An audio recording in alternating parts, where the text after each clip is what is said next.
Hello नमस्कार बच्चों, कैसे हो आप सभी लोग। उम्मीद करते हैं कि आप सभी लोग अच्छे होंगे और आप सभी लोग की पढ़ाई जो है बिल्कुल ही अच्छी तरीके से चल रही होगी। तो प्यारे बच्चों, आज के इस क्लास में हम सभी लोग जो है पढ़ने वाले हैं क्लास 12th जियोग्राफी के most important VVI objective question को, जो कि प्यारे बच्चों आपके बोर्ड परीक्षा 2026 के लिए काफ़ी इम्पोर्टेंट है। तो प्यारे बच्चों, यदि आप इस बार 2026 में जो है बोर्ड एग्जाम देने जा रहे हो तो आप जो इस क्लास को बिल्कुल अच्छे से लास्ट तक देखिए और इस क्लास में दिए जाने वाले सभी प्रश्न को प्यारे बच्चों आप अच्छी तरीके से ज़रूर याद कर लीजिए, जिससे कि आप जो है अपने एग्जाम में सभी क्वेश्चन को आसानी तरीके से बना पाएंगे। तो चलिए बच्चों, क्लास को स्टार्ट करते हैं। उनसे पहले यदि आप इस चैनल पे पहली बार जुड़े हो तो आप जो है इस चैनल को सब्सक्राइब कर लीजिए और सब्सक्राइब करके आप ऑल नोटिफिकेशन को ऑल पे दबा लीजिए, ताकि जब भी क्लास स्टार्ट हो सबसे पहले क्लास का नोटिफिकेशन आपके पास पहुंच सके। तो आप इस चैनल को सब्सक्राइब कर लीजिए। साथ ही साथ प्यारे बच्चों, आप जो इस क्लास को ज़्यादा से ज़्यादा लाइक ज़रूर कर लीजिएगा। तो चलिए क्लास को स्टार्ट करते हैं और आप जो है हमारे साथ चैट सेक्शन में आंसर भी लगाते चलिएगा। तो देखिए बच्चों, क्वेश्चन दिया गया है कि धारावी मलिन बस्ती इस किस नगर में स्थित है। तो बताइए कि धारावी मलिन बस्ती जो है ये किस नगर में बच्चों स्थित है। तो यहाँ पे आप लोग जो इस क्वेश्चन का सही जवाब क्या लगाइएगा, तो ऑप्शन बी कीजिएगा, मुंबई में है बच्चों। ऑप्शन बी इस क्वेश्चन का सही जवाब होगा। चलिए अगला प्रश्न देखिएगा। क्वेश्चन है आप लोग का 2 नंबर है बच्चों। क्वेश्चन क्या दिया गया है, और क्वेश्चन दिया गया है बच्चों कि कितने पीएच मान का जल जो है ना प्रदूषक माना जाता है। चलिए बताइए सभी लोग कि कितने पीएच का मान जो है बच्चों यहाँ पे जल प्रदूषक माना जाता है। तो याद रखिएगा 3 हो जाएंगे। ऑप्शन ए सही जवाब है, 3 के हो जाएंगे। अगला प्रश्न देखिएगा बच्चों, यहाँ पे क्वेश्चन है आपका 3 नंबर। क्वेश्चन है कि भारत में प्रथम पंचवर्षीय योजना जो है ना आरंभ हुई। तो भारत में प्रथम पंचवर्षीय योजना जो है ना आरंभ कब हुई थी। तो याद रखिएगा कि भारत में प्रथम पंचवर्षीय योजना 1951 में प्रारंभ हुआ था। ऑप्शन ए सही जवाब है 1951। अगला प्रश्न देखिए, आपका क्वेश्चन है आप लोग का यहाँ पे 4th नंबर। क्वेश्चन है कि भारत में चाय की खेती कहाँ से आरंभ हुई। बताइए कि भारत में चाय की खेती कहाँ से आरंभ हुई है। तो याद रखिएगा भारत में चाय की खेती जो है ब्रह्मपुत्र घाटी से प्रारंभ हुई है, यानी आरंभ हुई है। तो ऑप्शन ए सही जवाब होगा। अगला प्रश्न देखिएगा बच्चों, क्वेश्चन दिया गया है आपका 5 नंबर है। क्वेश्चन है कि भारत का सबसे गहरा बंदरगाह है। बताइए कि भारत का सबसे गहरा बंदरगाह कौन सा है। तो याद रखिएगा मुंबई बंदरगाह जो भारत का सबसे गहरा बंदरगाह है। चलिए लगाइए इसका आंसर आप लोग कि भारत का सबसे गहरा बंदरगाह हो जाएंगे।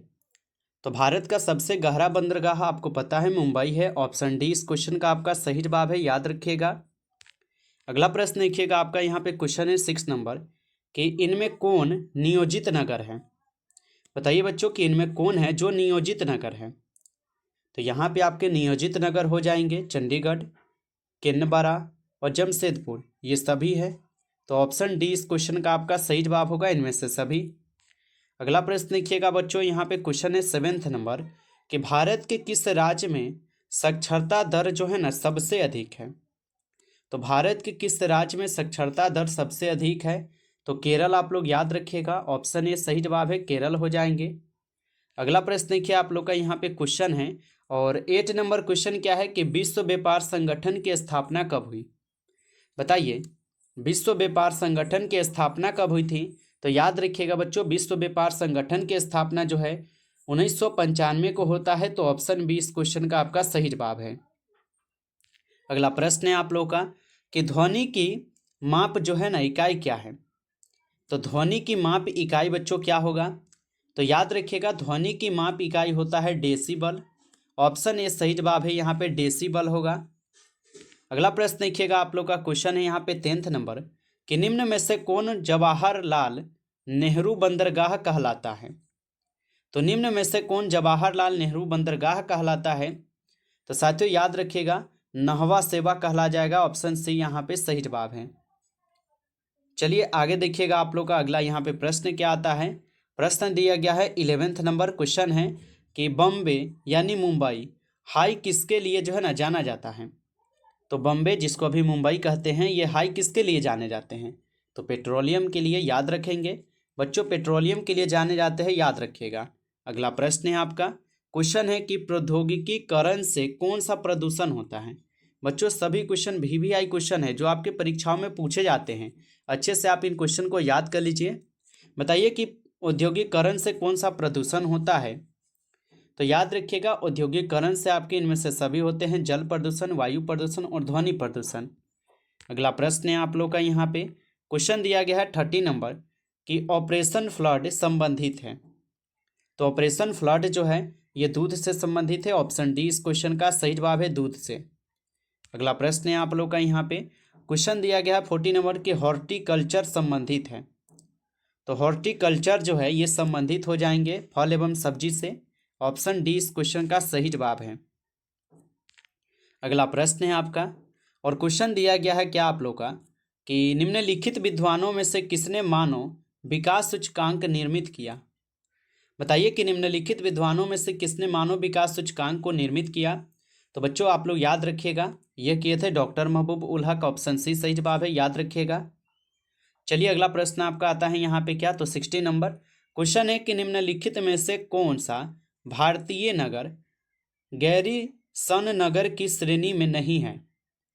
तो निम्नलिखित में से कौन सा भारतीय नगर गैरीसन नगर की श्रेणी में नहीं है? तो याद रखिएगा, अजमेर है। ऑप्शन ए इस क्वेश्चन का आपका सही जवाब है, अजमेर। अगला प्रश्न देखिए आपका, क्वेश्चन है विश्व व्यापार संगठन का मुख्यालय जो है कहाँ है? तो विश्व व्यापार संगठन का मुख्यालय कहाँ पर होगा? तो याद रखिएगा, जिनेवा में है। ऑप्शन ए यहाँ पे सही जवाब है, जिनेवा हो जाएंगे। अगला प्रश्न देखिए आपका, यहाँ पे क्वेश्चन है 80 नंबर क्वेश्चन है कि जो लोगों के निवास स्थान अथवा उद्गम स्थानों को छुड़वाने का कारण बनते हैं वह क्या कहलाते हैं? तो जो लोगों के निवास स्थान अथवा उद्गम स्थानों को छुड़वाने का कार्य करते हैं यानी कारण बनते हैं ना, वह साथियों क्या कहलाते हैं? तो प्रतिकर्ष कारक कहलाते हैं। आप लोग याद रखेंगे, ऑप्शन बी आपका सही जवाब है। अगला प्रश्न है आप लोग का, यहाँ पे देखिएगा 90 नंबर है कि निम्नांकित में से नगदी फसल है। बताइए यहाँ पे कौन है जो एक नगदी फसल है? तो याद रखिएगा बच्चों, कपास, जूट, चाय, ये सभी क्या है? ये नगदी फसल है, आप याद रखिएगा। अगला प्रश्न है आपका, यहाँ पे क्वेश्चन क्या दिया गया है बच्चों की 2011 की जनगणना के अनुसार किस राज्य की जनसंख्या का घनत्व सबसे कम है? तो 2011 की जनगणना के अनुसार किस राज्य की जनसंख्या घनत्व सबसे कम है? तो बच्चों आप लोग याद रखना, ये आपके अरुणाचल प्रदेश का है। ऑप्शन ए आपका सही जवाब है, अरुणाचल प्रदेश। अगला प्रश्न देखिए आपका, यहाँ पे क्वेश्चन है 21 है कि पिछले 40 वर्षों में वनों का अनुपात बढ़ने का निम्न में से कौन सा कारण है?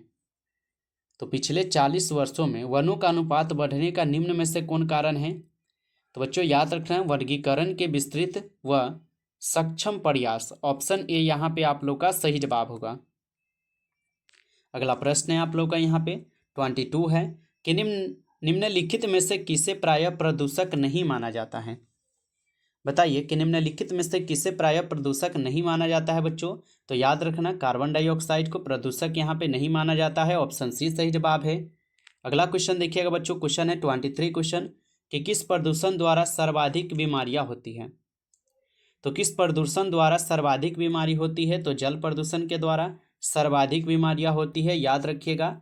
अगला प्रश्न है आप लोग का, यहाँ पे 24 क्वेश्चन कि निम्नांकित में से किस प्रदूषण द्वारा सर्वाधिक बीमारियां होती है? जल प्रदूषण भाई देखे हैं, अभी रिपीट हो गया है। चलिए अगला प्रश्न क्या आप लोग का, यहाँ पे क्वेश्चन है, क्वेश्चन दिया गया है कि निम्नांकित में से कौन सा कारण जल प्रदूषण के लिए सर्वाधिक रूप से उत्तरदायी है? तो यहाँ पे कौन है जो जल प्रदूषण के लिए सर्वाधिक रूप से उत्तरदायी आपको हो जाएंगे? तो बताइएगा बच्चों, ये हो जाएंगे कृषि बहर्स, यहाँ पे बही सर्व। ऑप्शन आपका डी जो है इस क्वेश्चन का सही जवाब है। चलिए आगे देखिए, क्वेश्चन है आप लोग का, यहाँ पे क्वेश्चन दिया गया है 26 नंबर की विशालतम गंदी बस्ती धारावी अवस्थित है। तो विशालतम गंदी बस्ती धारावी जो है बच्चों कहाँ पर अवस्थित है? तो याद रखना, मुंबई में है। ऑप्शन बी सही जवाब है, मुंबई में हो जाएंगे। आगे देखिए, प्रश्न है आप लोग का कि ध्वनि प्रदूषण के प्रमुख स्रोत है। तो ध्वनि प्रदूषण के प्रमुख स्रोत जो है यहाँ पर क्या है? तो आपके इनमें से सभी है। ऑप्शन डी कीजिएगा, इनमें से सभी हो जाएंगे। चलिए अगला प्रश्न देखिए, यहाँ पे क्वेश्चन है अम्लीय वर्षा का कारण कौन है? तो अम्लीय वर्षा का कारण कौन हो जाएंगे? तो अम्लीय वर्षा का कारण जो है आपके वायु प्रदूषण है। ऑप्शन आपका बी जो है इस क्वेश्चन का सही जवाब है, वायु प्रदूषण। अगला प्रश्न देखिए, क्वेश्चन है बच्चों की निम्नलिखित रोगों में से कौन वायु जन्य नहीं है? तो निम्नलिखित रोगों में से कौन वायुजन्य नहीं है? तो याद रखना अतिसार जो है ये आपके वायुजन्य रोग नहीं है। अगला प्रश्न देखिए, आप लोग का क्वेश्चन है कि सिंचित क्षेत्रों में मृदा निम्नीकरण का मुख्य कारण है। तो सिंचित क्षेत्रों में मृदा निम्नीकरण का यहाँ पे मुख्य कारण बच्चों होता है मृदा लवणता। ऑप्शन डी सही जवाब है, मृदा लवणता होगा। अगला प्रश्न देखिए, आपका यहाँ पे क्वेश्चन है 31 नंबर कि कोरोना बीमारी से सर्वाधिक प्रभावित होता है। तो कोरोना बीमारी से बच्चों सर्वाधिक क्या प्रभावित होता है? तो उत्सर्जन तंत्र होता है क्या जी? नहीं, बिल्कुल नहीं, ये तो श्वसन तंत्र होते हैं। ऑप्शन ए होगा ना यहाँ पे, ऑप्शन ए कीजिए श्वसन तंत्र। अगला प्रश्न देखिए, यहाँ पे क्वेश्चन है डेसिबल मापन इकाई है। तो डेसिबल जो है ये मापन इकाई हो जाएंगे। तो डेसिबल जो है ये ध्वनि प्रदूषण की मापन इकाई है। ऑप्शन डी सही जवाब है इस क्वेश्चन का। अगला प्रश्न देखिए, आपका यहाँ पे क्वेश्चन है 33 नंबर कि निम्न में से कौन भूमि निम्नीकरण का कारण है? बताइए बच्चों कि निम्न में से कौन भूमि निम्नीकरण का कारण है? तो याद रखिएगा आप, भू साक्षरता, मृदा अपरदन और जल जमाव ये सभी हो जाएंगे। ऑप्शन डी सही है। अगला प्रश्न देखिए, क्वेश्चन है आपका कि सर्वाधिक प्रदूषण जो है ना पाया जाता है। बताइए बच्चों, आप लाइक नहीं किए हो, सभी बच्चे एक बार क्लास को लाइक कर लीजिए जो भी बच्चे पढ़ रहे हो। और चैनल पे पहली बार यदि आप जुड़े हों तो आप इस चैनल को सब्सक्राइब करके और नोटिफिकेशन को आप दबा लीजिए, ताकि बच्चों क्लास स्टार्ट हो तो नोटिफिकेशन आपके पास सबसे पहले क्लास का पहुंच सके। तो आप इस चैनल को भी सब्सक्राइब कर लीजिए। और बताइए कि ध्वनि प्रदूषण यहाँ पे पाया जाता है किस में? तो बच्चों याद रखना, ध्वनि प्रदूषण आपके मलिन बस्ती में होते हैं, याद रखना आप लोग। अगला प्रश्न है आप लोग का यहाँ पे क्या 35 क्वेश्चन है कि योजना आयोग का गठन जो है ना कब हुआ था? तो बच्चों योजना आयोग का गठन जो है आपके 1950 में होता है। ऑप्शन ए सही जवाब है 1950। चलिए अगला प्रश्न देखिएगा। अगला प्रश्न आपका आता है यहाँ पे बच्चों, और प्रश्न क्या है कि वर्ष 2010 से 11 में निम्नलिखित में से कौन भारत का सबसे बड़ा व्यापारिक भागीदार था? तो व्यापारिक भागीदार कौन हो जाएंगे वर्ष 2010 और 11 में? तो याद रखना बच्चों, ये हो जाएंगे आपके संयुक्त राज्य अमेरिका। ऑप्शन बी सही जवाब है। अगला प्रश्न देखिए, आपका यहाँ पे बच्चों क्वेश्चन है दो देशों के मध्य व्यापार जो है ना कहलाता है। तो दो देशों के मध्य व्यापार बच्चों क्या कहलाता है? तो अंतर्राष्ट्रीय व्यापार कहलाते हैं। ऑप्शन बी सही जवाब है, अंतर्राष्ट्रीय व्यापार। आगे देखिए प्रश्न है, और प्रश्न क्या है कि अम्ल वर्षा का कारण है। तो यहाँ पे अम्ल वर्षा का जो कारण है ये वायु प्रदूषण होता है। ऑप्शन सी कीजिएगा, वायु प्रदूषण। अगला प्रश्न क्या आप लोग का क्वेश्चन है 39 क्वेश्चन है। क्वेश्चन क्या दिया गया है कि निम्नलिखित रोगों में से कौन वायुजन्य नहीं है? तो निम्नलिखित रोगों में से कौन वायुजन्य नहीं है? तो याद रखिएगा अतिसार जो है ये आपके वायुजन्य रोग नहीं है। अगला प्रश्न देखिए, आपका क्वेश्चन है शुष्क क्षेत्रों में मृदा अपरदन का जो यहाँ पे मुख्य कारण है। तो शुष्क क्षेत्रों में बच्चों मृदा अपरदन का मुख्य कारण होता है वायु अपरदन। ऑप्शन सी यहाँ पे सही जवाब है। अगला प्रश्न है पर्वतीय ह्रास जो है ना होता है। बताइए बच्चों कि पर्वतीय ह्रास होता है। तो याद रखिएगा पर्वतीय ह्रास इनमें सभी में होंगे, प्राकृतिक प्रकोप से, प्राकृतिक आपदा से और पर्यावरण आघात से भी होगा। चलिए अगला प्रश्न देखिएगा, यहाँ पे क्वेश्चन है आपका 42 नंबर क्वेश्चन है कि इनमें से कौन भू आवर्ध पतन है? तो इनमें कौन है जो भू आवर्ध पतन हो जाएंगे बच्चों? तो विशाखापट्टनम आप लोग याद रखना। अगला प्रश्न आपका यहाँ पे आता है बच्चों, क्वेश्चन दिया गया है कि इनमें से कौन पतन नदी पर अवस्थित है? चलिए सभी लोग आंसर लगाइए। और बच्चों आपको पता होगा कि आपके लिए यहाँ पे बिल्कुल गेसिंग किया गया पीडीएफ आपको अभी दिए जा रहे हैं, और जिन भी बच्चों अभी तक नहीं लिए हों आप लोग जल्दी से ले सकते हो क्योंकि समय बहुत कम बचा है। और जो भी बच्चे अभी तक यहाँ से नोट्स नहीं लिए हो आप लोग नोट्स जल्दी से ले लीजिए बच्चों। मात्र आपको यहाँ पे 149 रुपये आपको इस नोट्स का लग रहे हैं, और जिन भी बच्चों को चाहिए ये नोट्स आप लोग ले सकते हो। सभी सब्जेक्ट का नोट्स आपके मिलेंगे ताकि आपकी तैयारी अच्छे से हो जाए, ठीक है। तो जिन भी बच्चों को ये नोट्स चाहिए आप लोग ले सकते हो इस नंबर पे एसएमएस करके 962 18 834, ठीक है। यदि आप लेना चाहते हैं तो आप इस नंबर पे एसएमएस कीजिए और बोलिए कि सर हमें 149 का जो है पीडीएफ और नोट्स चाहिए, ठीक है। जिनको भी चाहिए बच्चों आप मैसेज करके ले सकते हो इस नोट्स को। चलिए बताइए कि इनमें से कौन पतन नदी पर अवस्थित है? तो बच्चों याद रखना आप लोग कोलकाता हो जाएगा यहाँ पे। अगला प्रश्न देखिए, आपका क्वेश्चन है यहाँ पे कि निम्नलिखित में से कौन पूर्व मध्य रेल मंडल का मुख्यालय है। तो निम्नलिखित में से कौन पूर्व मध्य रेल मंडल का मुख्यालय है। प्रयागराज बच्चों होगा या कौन होगा यहाँ पे, तो हम प्रयागराज नहीं होगा जी, हाजीपुर होगा। ठीक है, याद रखिएगा हाजीपुर होगा।